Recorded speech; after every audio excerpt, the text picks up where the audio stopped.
Now, we have some of our team members who like to text other people. The problem with those texts are they're not logged into any system anywhere. They're there, but only two people or a group knows about it, but not the company. I hired a third-party marketer who helped us to try out and test out various campaigns with Facebook ads. This is a number of years ago. And she created these ads for us, but when she left, when we ended that contract, she was non-reachable, and all the work I discovered was on her side, on her computer.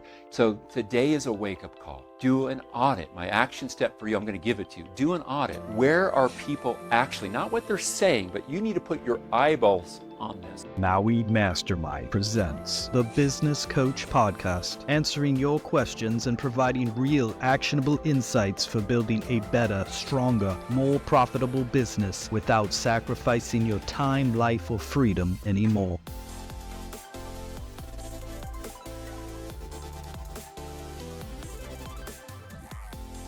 Welcome to the Business Coach. I'm your host, David Finkel. In this week's episode, I want to talk about a question that often gets ignored, and as companies scale larger, it becomes more of an issue. And so I'm going to set up the problem by sharing a story. Earlier this week, I was out taking a hike, and I got a call with one of our clients. Now, this is a client that has a company with just a little bit over 250 employees. So they're a fairly large company for a small company. They're on that, depending how you measure it, they're either a large small business or they're a mid-sized company, however you want to measure it. So here they are, 250 plus employees.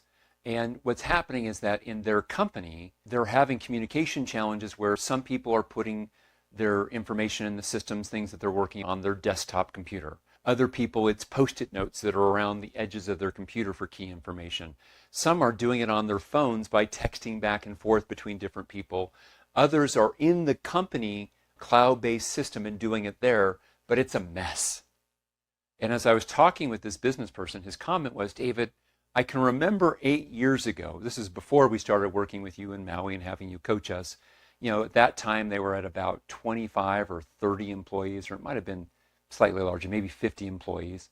Anyways, his comment was, I remember back then thinking about we should do a company-wide training on getting clear on what are the standards about how we handle data and which platforms are we agreeing to be doing our work on, and where does the work product, the work that I actually produce, where should it actually get stored and housed?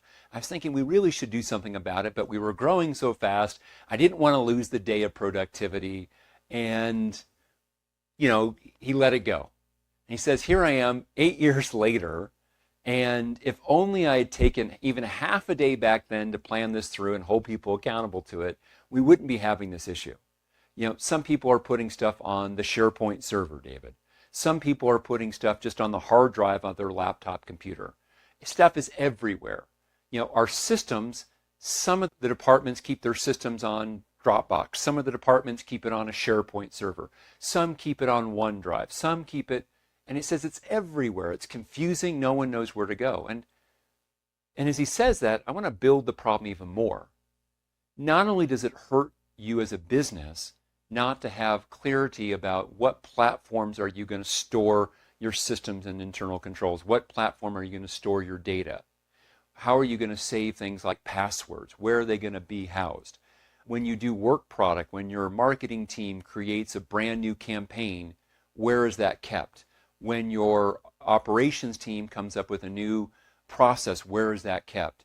When your field team comes up with a new, clear, systematic training video, where is that kept? If it's kept on a discussion thread on cell phone, if it's kept on someone's personal phone's iCloud chain, you're screwed, right? You're screwed. So I want to put it this way. Who owns it, right? When you think about it, obviously the company owns it, especially because your employment contracts are going to be very clear that the people who work for you are doing it work for hire, that you own, and they're assigning the intellectual property. But I'm not talking about who owns the IP. I'm not talking about it from a legal standpoint. Of course, you probably have set it up, certainly if you're a client of ours, that you, the company, own the IP for that. Of course you've done that. But where I still see clients struggling is they don't think about the practical part of it. So I'll just share a story. So inside of Maui Mastermind, for years we used one software product to keep and house all of our systems. But nowadays we're a Microsoft environment.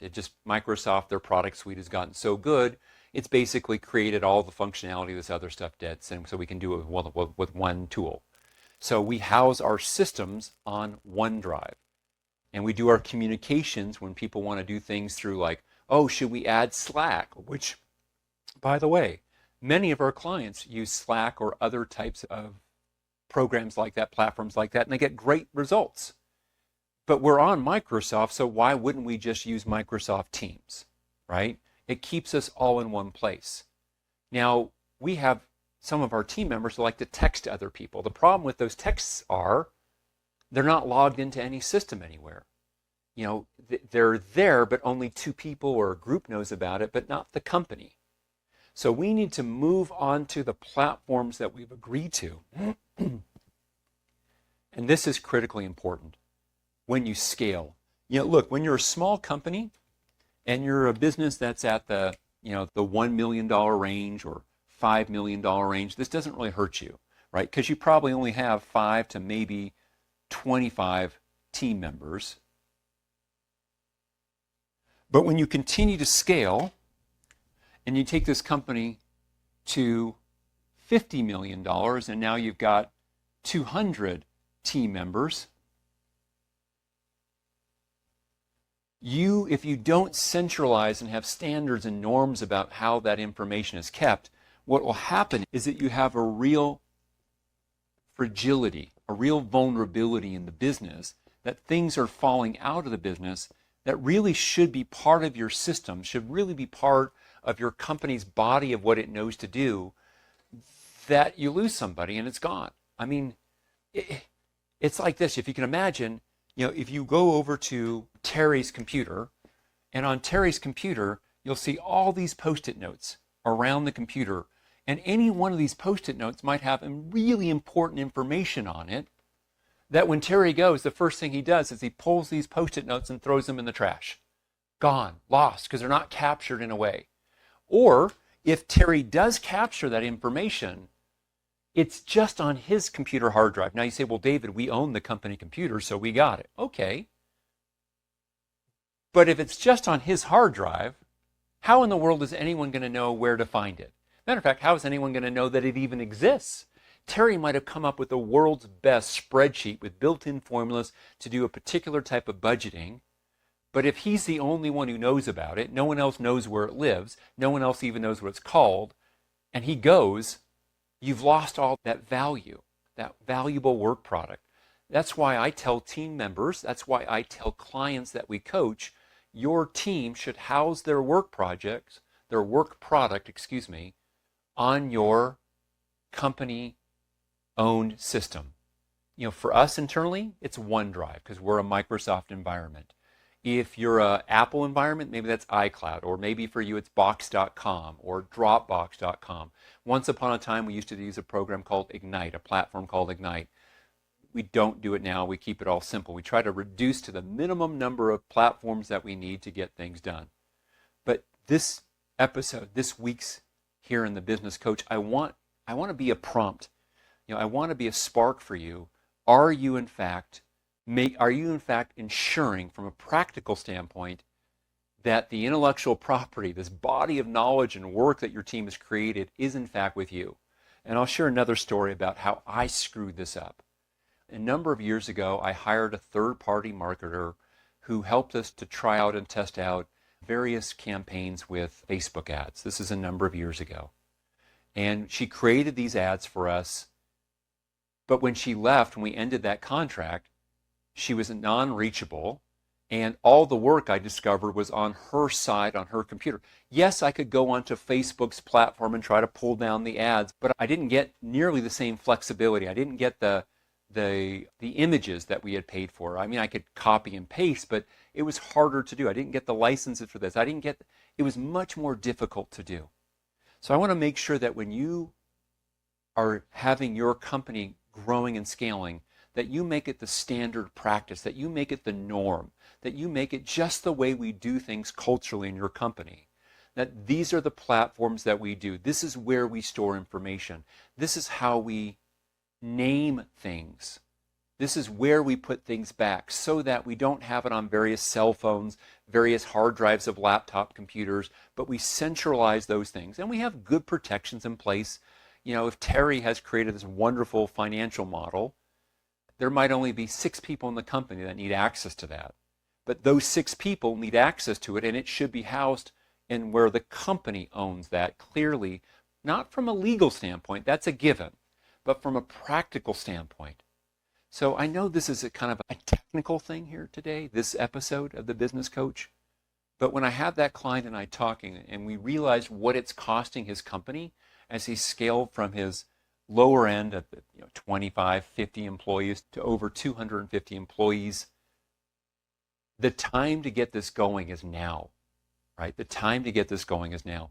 It could be as simple as saying, in our company, the way we're going to do it is you're going to save your files here. In our company, you're going to make sure that if there's important information, we're not going to do it by text. We might use an app that the company has, a platform like a Microsoft Teams, or we might use an app-based way like a Slack channel that we set up, but it's on the company's account.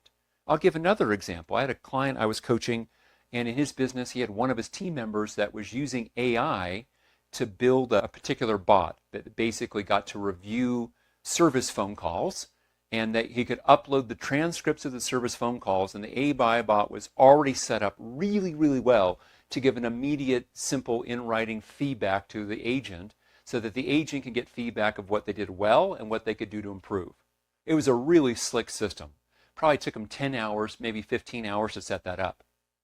But the person I was coaching, I found out that it wasn't on the company's AI account, it was on this individual's AI account. Now, that's even worse because many times, your individual employees might have an AI account, whether it's ChatGPT or one of the other ones.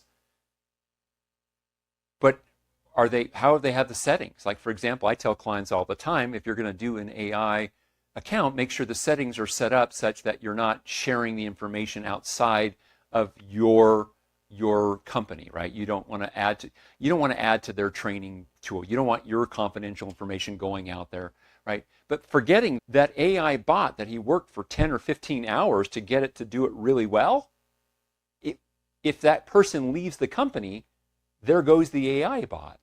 That work should be inside of the company's AI account so that if the person leaves the company, that AI bot is still there producing value, helping other service agents time and time and time again to come up with their improvements to continue to grow in their role. So today is a wake-up call.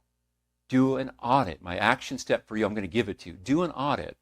Where are people actually, not what they're saying, but you need to put your eyeballs on this, or have one of your team members who's technically savvy put his or her eyeballs on where are files getting stored? Where is information getting kept? How is it being named?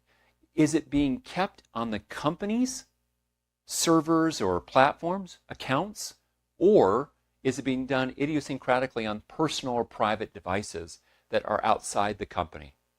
And whatever you find from that, put together a simple plan to bring everybody back in to the company platform. All right. Thank you for listening. I know it was a shorter week for this one, but it was fairly dense. I appreciate you being part of the Business Coach community, and I'll see you next week. Bye-bye.